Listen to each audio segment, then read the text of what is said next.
اعوذ باللہ من الشیطان الرجیم بسم اللہ الرحمن الرحیم رب اشرح لی صدری ویسر لی امری واحلل عقدۃ من لسانی یفقہوا قولی واجعل لی وزیرا من اہلی یا رب زدنی علما یا رب زدنی علما یا رب زدنی علما آمین ثم آمین۔ السلام علیکم ورحمۃ اللہ وبرکاتہ۔ آپ سب کیسے ہیں؟ مجھے امید ہے کہ آپ ایمان کی ساری قوتوں کے ساتھ بالکل ٹھیک ٹھاک ہوں گے۔ میری دعائیں آپ کے ساتھ ہیں۔ اللہ تعالیٰ آپ کو اللہ تعالیٰ آپ کے لیے آسانیاں پیدا کرے اور آپ کو حفظ و امان میں رکھے، آمین ثم آمین۔ آتے ہیں اپنے لیسن کی طرف۔ پچھلی آیات میں جنگ بدر کے واقعات بیان کیے گئے کہ اللہ تعالیٰ پر یقین کامل ہو تو اللہ تعالیٰ خود مسلمانوں کی مدد کو آتے ہیں۔ آیت نمبر 14 پڑھیں گے۔ زُیِّنَ لِلنَّاسِ مزین کر دی گئی لوگوں کے لیے حب الشہواتی خواہشات کی محبت، من النساء عورتوں سے، والبنین اور بیٹوں سے، والقناطیر المقنطرۃ اور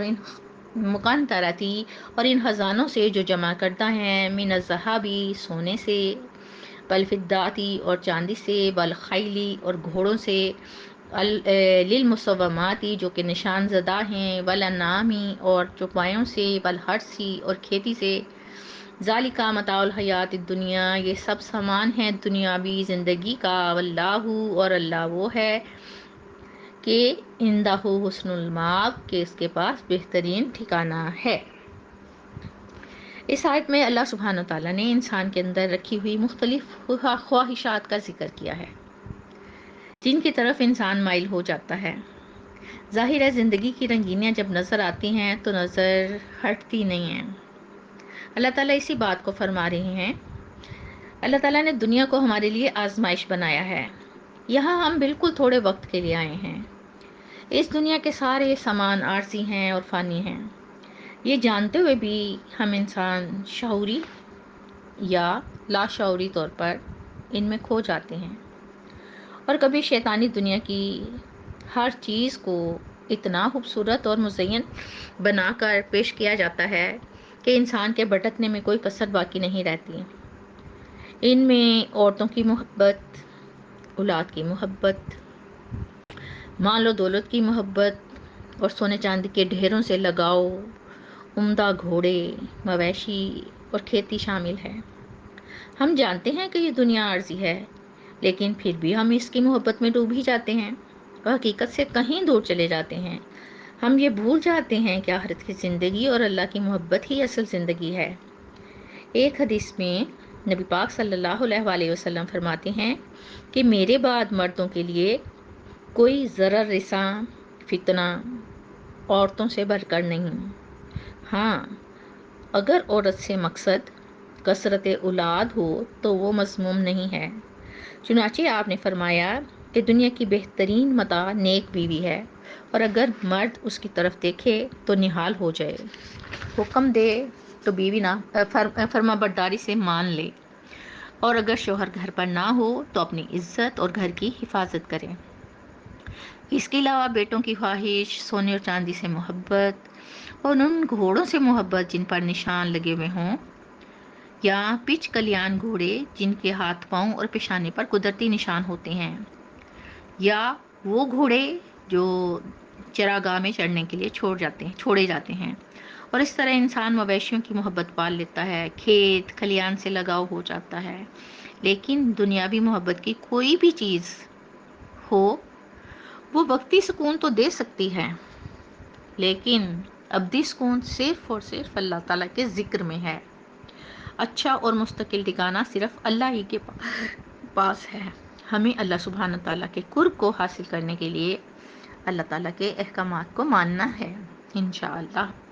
سورۃ آل عمران کی آیت نمبر 15 پڑھتے ہیں۔ کل اے نبی فرما دیجئے، آؤ نبیوکم بخیر، کیا میں خبر دوں تمہیں بہتر چیز کی، من ذالکم اس سامان سے، للذین اتقوا ان لوگوں کے لیے جو سب تقوی اختیار کریں، عند ربہم جنتن ان کے رب کے پاس باغات ہیں، تجری من تحتہا الانہار بہتی ہیں ان کے نیچے سے نہریں، خالدین فیہا ہمیشہ رہنے والے ہیں ان میں، وازواج مطہرات اور بیویاں پاکیزہ ہوں گی، ورضوان من اللہ اور رضامندی اللہ کی طرف سے، واللہ بصیر بالعباد اور اللہ تعالیٰ خوب دیکھ رہا ہے اپنے بندوں کو۔ کس قدر خوبصورت آیات ہیں۔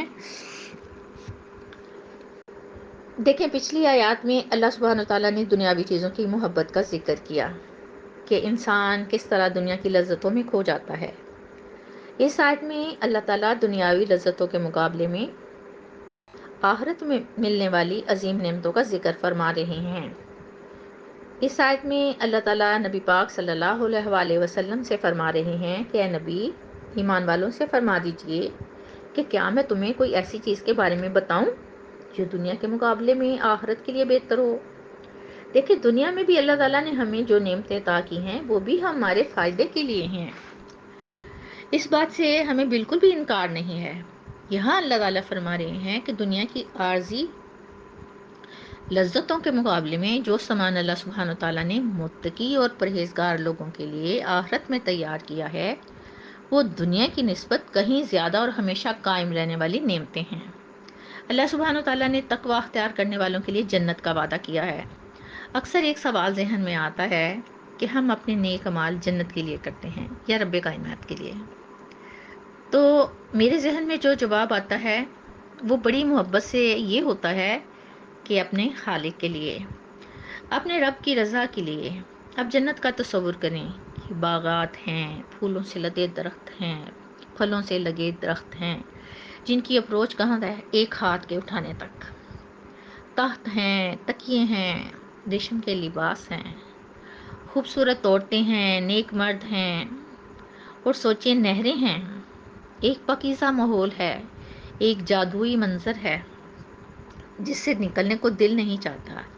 اللہ تعالیٰ فرماتے ہیں مردوں کے لیے نیک بیویاں ہوں گی جو ہر قسم کی جسمانی اور اخلاقی علائشوں سے پاک ہوں گی، اور ان سب کاموں میں سب سے بڑی کامیابی ہوگی کہ اللہ تعالیٰ کی رضا ہوگی۔ اور بتائیے ہمیں کیا چاہیے بلا؟ صرف اللہ تعالیٰ کی رضا ہی تو چاہیے۔ آخرت کی ہر نعمت سے بڑھ کر اللہ تعالیٰ کی رضا ہی تو ہے، کیونکہ رضا مندی ہی تو دائمی خوشی اور سکون کا باعث بنے گی۔ اللہ تعالیٰ فرماتے ہیں کہ وہ اپنے بندوں کو خوب جاننے والے ہیں، اور دیکھیں اگر ہمیں اللہ تعالیٰ ہی نہیں جانیں گے تو کون جانے گا؟ بھلا خالق سے بڑھ کر اپنے مخلوق کو کوئی جان سکتا ہے؟ اللہ تعالیٰ ہی جانتے ہیں کہ اس دنیا میں کون تقوی اختیار کرتا ہے اور کون بندہ اس دنیا کی عارضی رونقوں میں کھو جاتا ہے۔ اللہ تعالیٰ ہم انسانوں کے ہر عمل کو دیکھ رہے ہیں، اور آخرت میں ہمارا سارا حساب کتاب اعمال ہی کی مرہون محنت ہے۔ اور جب اللہ تعالیٰ اس بات کا دعویٰ کرتے ہیں کہ عارضی لذتوں کی بجائے آخرت کی نعمتیں زیادہ اہم اور دائمی ہیں، تو ہمیں کوئی شک ہے کیا؟ اللہ تعالیٰ کی ہر بات سچ ہے۔ ہم اللہ کو راضی کر لیں تو پھر اللہ تعالیٰ ہمیں راضی کر دیں گے۔ ہمیں یہ دعا مانگنی چاہیے کہ اللہ میں تیری رضا پر راضی ہوں، بس اللہ تعالیٰ آپ مجھ سے راضی ہو جائیں۔ اس سے بڑھ کے اور کیا دعا ہوگی؟ اللہ تعالیٰ اپنے مخلوق سے بے حد محبت کرتے ہیں۔ انہوں نے ہمیں بہت بڑے فخر سے پیدا کیا۔ انہیں امید تھی، ہے کہ میری مخلوق میں مومن لوگ جو ہوں گے شیطان ان کا کچھ نہیں بگاڑ سکے گا۔ ہمیں اپنے رب کا فخر بننا ہے، ہمیں بس کوشش کرنی ہے۔ باقی تو ہدایت کا ذمہ اللہ تعالیٰ نے خود لیا ہے نا، ہمیں بس کوشش کرنی ہے۔ اس راستے پر چل پڑیے، اللہ تعالیٰ آپ کے ساتھ ہیں۔ اس کے ساتھ ہی میں آپ سے اجازت چاہتی ہوں۔ ہنستے رہیے، بستے رہیے، خوش رہیے، آباد رہیے۔ نئی ویڈیو آنے تک کے لیے اللہ حافظ۔